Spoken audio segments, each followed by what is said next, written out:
Gold, trusted gold buyers. మీరు తాకట్టు పెట్టిన బంగారాన్ని విడిపించి ఈ రోజు ఉన్న మార్కెట్ ధరకు కొనబడను. Hi, welcome to my show. ఈరోజు నాతో దర్శకులు కరుణ్ కుమార్ గారు ఉన్నారు. వారు పలాస, శ్రీదేవి షోడా సెంటరు, మట్కా, అలాగే హనీ ఇలాంటి చాలా మంచి చిత్రాలు నిర్మించారు. చాలా మంచి చిత్రాలు తెరకెక్కించారు. సో ఈరోజు కరుణ్ కుమార్ గారితో మాట్లాడి ఆయన సినిమా విశేషాలతో పాటు ఆయన లైఫ్ స్టైల్, ఆయన ఎక్కడి నుంచి వచ్చారు, ఇలాంటి అన్ని విషయాలను తెలుసుకున్నాము. హాయ్ సార్, నమస్తే. నమస్తే అండి. సార్, ఇంటర్వ్యూ స్టార్ట్ చేసే ముందు అయితే నేను యాక్చువల్గా మా వ్యూవర్స్కి కూడా చెప్పాలనుకున్నాను, మీకు కూడా చెప్తున్నాను.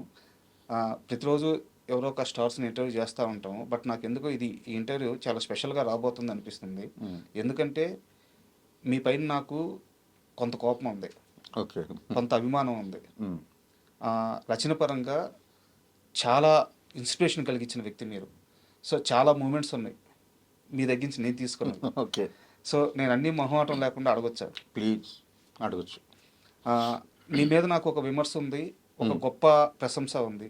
దేంతో స్టార్ట్ చేద్దాం? విమర్శతో స్టార్ట్ చేద్దాం. ఇది యాక్చువల్గా మిమ్మల్ని చాలా మంది అడిగిన ప్రశ్నే. బట్ 2020లో ఆ పీరియడ్లో పలాస రిలీజ్ అయిన తర్వాత ఫేస్బుక్లో నేను ఒక పోస్ట్ పెట్టా. ఓకే, హనుమంతుడి క్యారెక్టర్ ఆ గెటప్లో ఉన్న వ్యక్తిని, ఓకే, అతని నుంచి ఏదో ఇన్ఫర్మేషన్ రావాలి, అతను నాటకాలు లేకపోతే ఆ పాట పాడే వ్యక్తి, డప్పు కొట్టే వ్యక్తి, ఆ బృందంలో వ్యక్తి అయి ఉండొచ్చు. బట్ హనుమంతుడి గెటప్లో పెట్టి ఎందుకు కొట్టించాలి? అతను నార్మల్గా కూడా పెట్టొచ్చు కదా. హనుమంతుడు అంటే కొన్ని కోట్ల మందికి ఆరాధ్య దైవం. సో ఆ గెటప్లో ఉండి అతను ఎందుకు కొట్టించాలి అని చెప్పి నేను ఫేస్బుక్లో ఒక పోస్ట్ పెడితే కొంతమంది నన్ను సమర్థించారు, చాలామంది నన్ను విమర్శించారు, సినిమాలో చూడాలని. సరే, అప్పుడు నాకున్న మెచ్యూరిటీ తక్కువే ఉండొచ్చు. బట్ ఏ రోజైనా మీరు కనిపిస్తే అడుగుదాం అనుకున్నాను.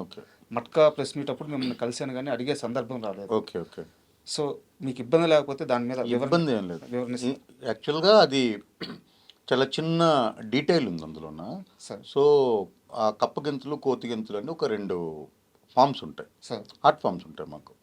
సో శ్రీకాకుళం, ముఖ్యంగా శ్రీకాకుళం జిల్లాలో పలాస అటువైపు అంతా ఉంది. దాంట్లో అందరూ ఇప్పుడు మీరు చూసింది హనుమంతుడని మీరు అనుకుంటున్నారు. అది హనుమంతుడు కాదు, వానరుల్లో కొంతమంది. అదొక పెద్ద కథ. అంటే కథ అంటే దాన్ని పెర్ఫామ్ చేస్తారు. ఒక 20-30 మంది కోతి వేషాలు వేసి, మనిషి కోతిగా ఉండే వేషం వేసి చేస్తారు, అంతే తప్ప అది హనుమంతుడు నేను ఎక్కడ ప్రస్తావించలేదు. ఫస్ట్ థింగ్, చాలా మంది పొరపడ్డారు. అంటే గెటప్ అలా ఉండవు. ఏంటంటే అది మాకు సంబరాలను అవుతాయి పలాసలో. ఇప్పుడు ఆ సినిమాలో కూడా, అంటే పర్లేదా, కొంచెం ఎక్కువైనా పర్లేదు చెప్పచ్చు, నో ప్రాబ్లం సార్. సినిమాలో కూడా నేను చూపించిన ఇన్సిడెంట్ ఏదైతే ఉందో, అది డైలాగ్ మీకు బాగా గుర్తుంటే, సారీ, వాసు ఎక్కడున్నాడు అని అడుగుతాడు. అడిగితే ఉదయపురంలోను, దీంట్లో ఉల్లాస్పేటలోను ఆడుతున్నాడు అంటారు. ఓకే, సో యాక్చువల్గా పలాసలో 12 ఏళ్ళకి ఒకసారి సంబరాలు జరుగుతాయి సార్. ఓకే, సంబరాలు అంటారు దాంట్లో. సంబరాలు అంటే అది జాతర లెక్క.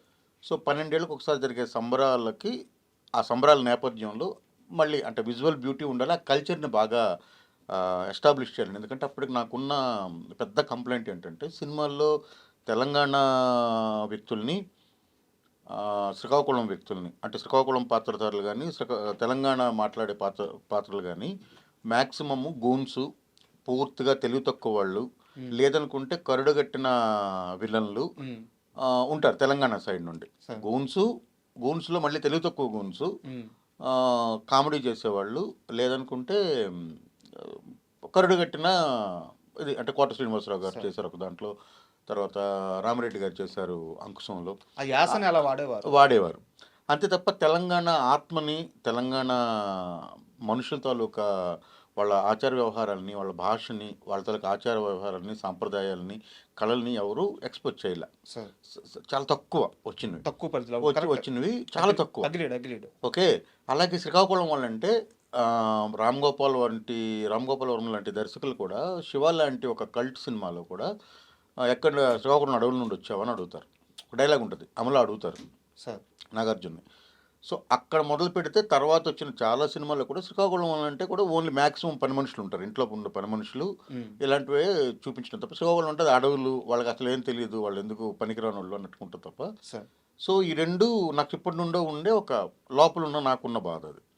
సో అక్కడుండే కల్చర్ని, అక్కడుండే వైరుధ్యాన్ని అన్నిటినీ కూడా సినిమా మీద తెరకెక్కించాలన్న దానికి నాకు ఇన్స్పిరేషన్ ఏంటంటే తరుణ్ భాస్కర్ తీసిన పెళ్లి చూపులు. దానికంటే ముందు నేను చూసిన సైన్మా అనే ఆయన షార్ట్ ఫిల్మ్ ఒకటి ఉంటుంది, అద్భుతమైన ఫిల్మ్ అది.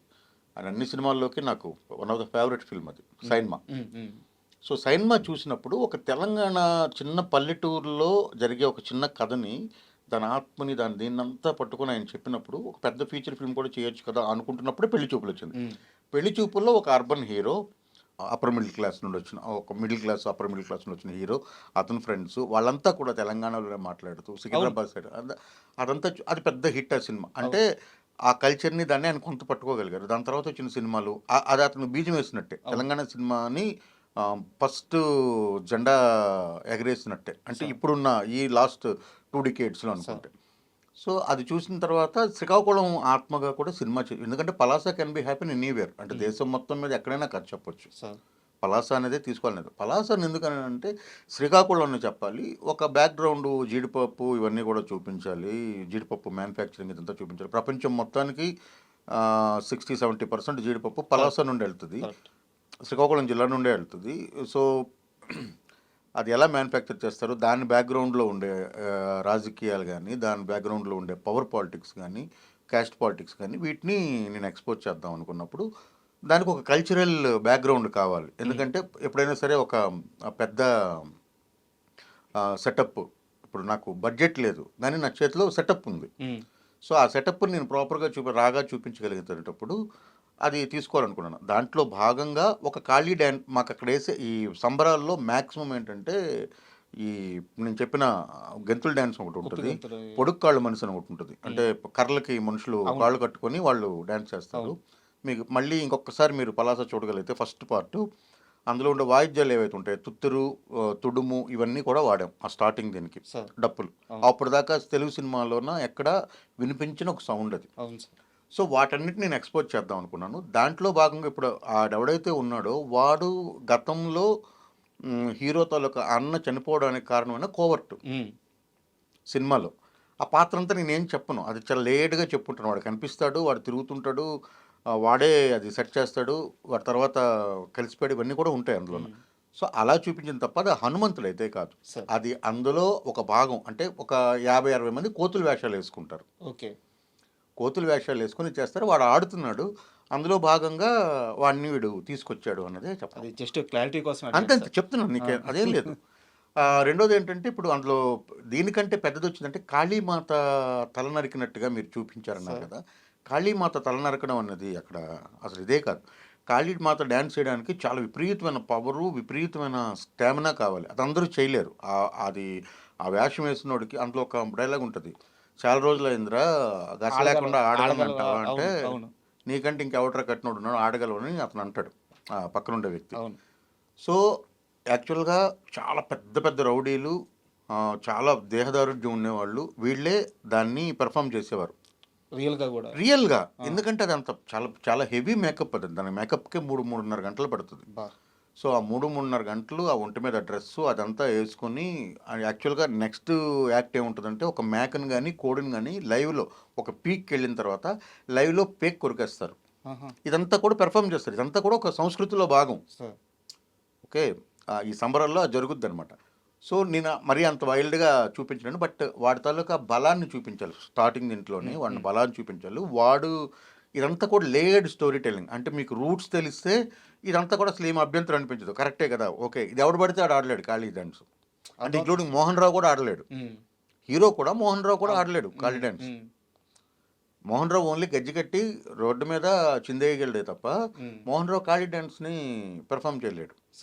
సో ఆ పవర్ని అక్కడ చూపించాను అంతే తప్ప అది హిందూ దేవుళ్ళనో లేకపోతే ఇంకోళ్ళనో ఇది చేయాలన్నది అసలు అలాంటి ఐడియా ఎప్పుడు లేదు నాకు. Thank you sir, me clarity. And for more videos, please subscribe to iDream. Please subscribe to iDream. Please subscribe iDream. And please subscribe to iDream. For more videos, subscribe to iDream. please like, share and subscribe to the channel. Congratulations, iDream. Subscribe to iDream. Subscribe to iDream. So subscribe to iDream Media. iDream ki iDream team andarki huge congratulations. Please subscribe iDream Media. Please subscribe to iDream. Subscribe iDream. Please subscribe to iDream. I dream అంటే నా కళల ఛానల్ను subscribe చేసుకున్న నోరు తిరుగుతలేదు, మీరైతే గంట గుర్తు కొట్టండి. For more such videos, please subscribe to iDream.